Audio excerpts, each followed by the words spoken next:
bagaimana respon Ustadz terkait dengan penelitian Gus Iman? Ini kan menarik nih, melawan mainstream lah kira-kira. Kalau selama ini di pesantren diajarkan, ayo tunduk sama Balawi.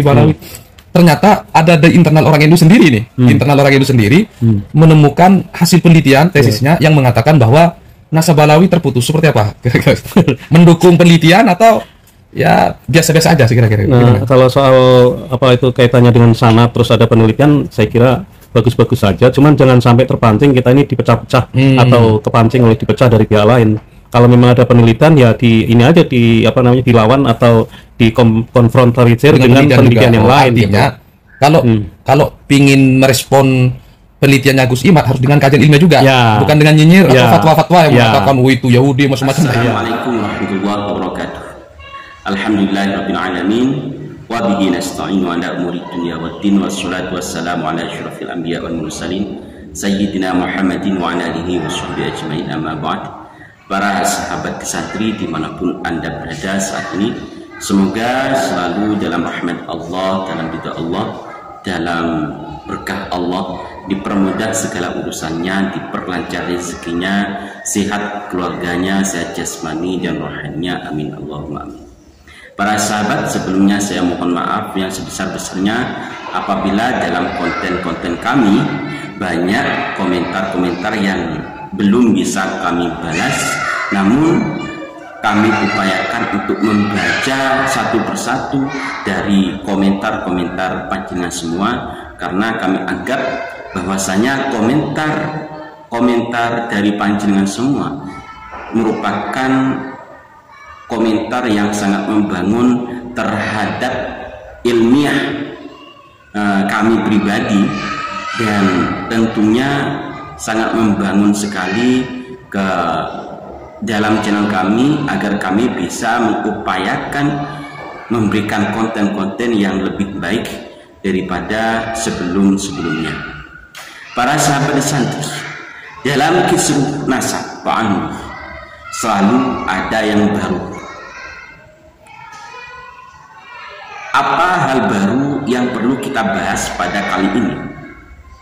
Yakni adanya tokoh muda Muhammadiyah yang juga mengapresiasi tesis Kiai Haji Imaduddin Utsman. Dalam hal ini, tokoh muda Muhammadiyah memberikan solusi agar kisruh nasab ini tidak berkepanjangan, sebagaimana solusi yang pernah atau yang sering kita sampaikan, bahwasanya para habaib Ba'an atau paling tidak MDRA ini harus menjawab atau membuat antitesis dari tesis Kiai Haji Imaduddin Utsman. Itu yang disampaikan oleh tokoh muda Muhammadiyah. Kalau kita lihat, memang yang banyak adu argumen selama ini dalam kisruh nasab para habaib Ba'alwi adalah tokoh-tokoh Nahdlatul Ulama. Karena apa? Karena memang di NU inilah banyaknya para muhibbin yang sangat fanatik kepada para habaib. Sedangkan di organisasi lain, misalnya Muhammadiyah, ini tidak memakzulkan para habaib, menganggap ketika memang dia orang yang alim, dia adalah ulama, maka dia patut dihormati. Jadi bukan karena nasabnya, tapi karena intelektualnya.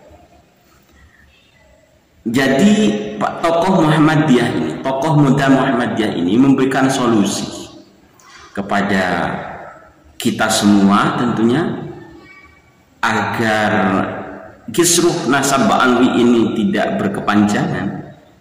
Salah satu solusinya ialah membuat antitesis dari tesis Kiai Haji Imaduddin Utsman Al-Bantani, dalam artian ketika ranahnya memang ilmiah, maka harus dijawab dengan ilmiah. Argumentasi maka harus diadu dengan argumentasi. Referensi harus diadu dengan referensi. Itu yang disampaikan oleh tokoh muda Muhammadiyah. Sangat bijak sekali kalau menurut kami selaku tokoh muda memberikan solusi, dan solusinya sangat tepat sekali. MDRA harus membuat antitesis untuk menandingi tesis Kiai Haji Imaduddin Utsman Al-Bantani. Selain daripada itu para sahabat, tentunya solusi yang lain agar kisruh nasab ini tidak berkepanjangan, harus ada kejujuran. Kalau memang benar-benar orang yang pro kepada Kiai Haji Imaduddin Utsman termasuk saya, atau yang kontra terhadap Kiai Haji Imaduddin Utsman dan pro kepada Ba'alwi, harus jujur dalam menelaah kitab-kitab nasab, harus jujur mengungkap siapa itu sebenarnya para habaib, harus jujur dan terang-terangan untuk mencari siapa leluhur dari para habaib tersebut.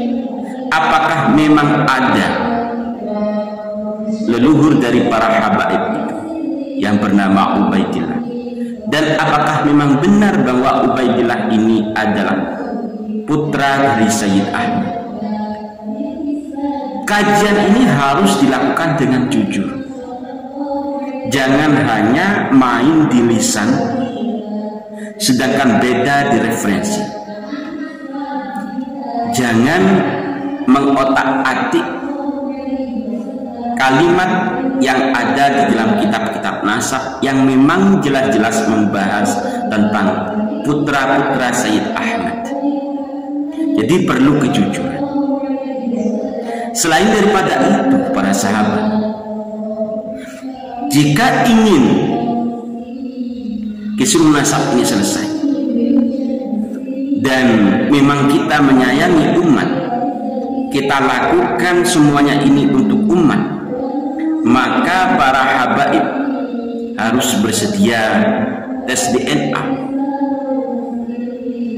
harus bersedia tes DNA untuk melihat, untuk menemukan, untuk mengetahui leluhur dari para habaib tersebut.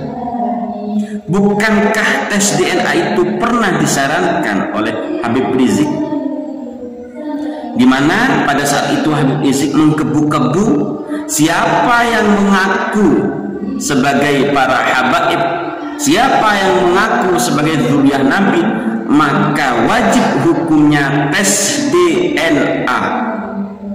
Pernah disampaikan oleh Habib Rizik. Namun kenapa sekarang para habaib Ba'alwi enggan dan takut untuk tes DNA?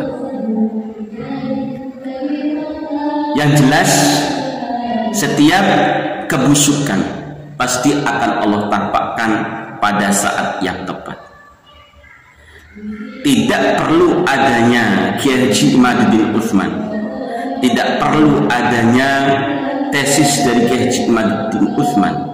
Jika Allah berkehendak untuk membuka aib dari para habaib yang sebenarnya, untuk membuka siapa itu para habaib yang sebenarnya, maka Allah akan menampakkan pada saat yang tepat. Pada saat ini Allah membuka semua tirai yang menutupi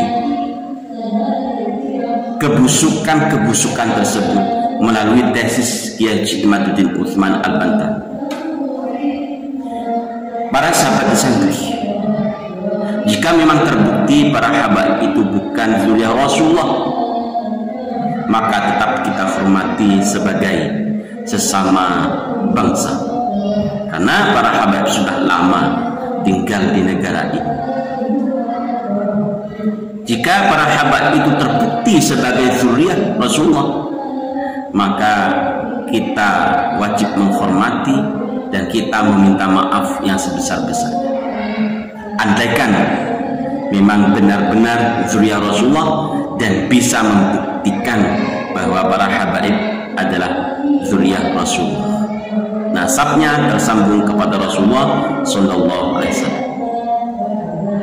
Terima kasih para sahabat dan mohon maaf yang sebesar-besarnya apabila dalam konten-konten kami tanpa sengaja menyinggung hati panjenengan semua. Wallahumma fiqil aqli tariq. Assalamualaikum warahmatullahi wabarakatuh.